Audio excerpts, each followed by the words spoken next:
এই মুহূর্তে জি বাংলার চিরদিনই তুমি যে আমার ধারাবাহিকে আর্য চরিত্রে অভিনেতা জিতু কামাল সকলেরই নজর কাটছেন। সে পাশাপাশি তার অভিনয় সকলেরই মনে ধরেছে।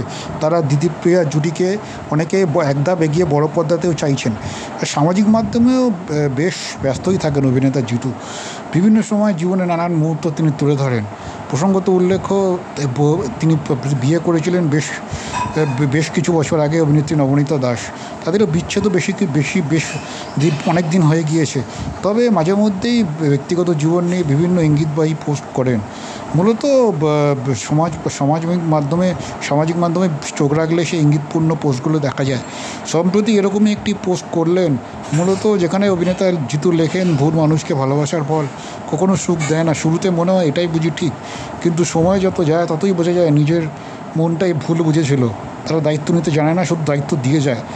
তোমার কষ্ট তাদের কাছে গর্ব, আর তোমার চোখের জল শুধু দুর্বলতা। তিনি আরও লেখেন, তুমি ভেবেছিলে একদিন বদলে যাবে সব, তারা বুঝবে তুমি কি চেয়েছিলে। কিন্তু না, ভুল মানুষেরা শুধু আসে শূন্যতা রেখে যাওয়ার জন্য। সব শেষে থেকে যায় কিছু প্রশ্ন আর একরাশ গভীর দুঃখ, যা কাউকে বোঝানো যায় না। যদিও এই লেখা জিতুর নয়, সঙ্গে জিতু যোগ করেছেন সংগৃহীত। এই পোস্টের নিচে তিনি যুক্ত করেছেন ক্যাপশনের নিচে সংগৃহীত।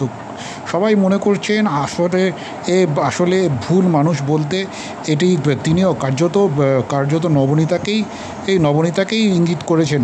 যদিও এ বিষয়ে নবনীতার কোনো প্রতিক্রিয়া পাওয়া যায়নি।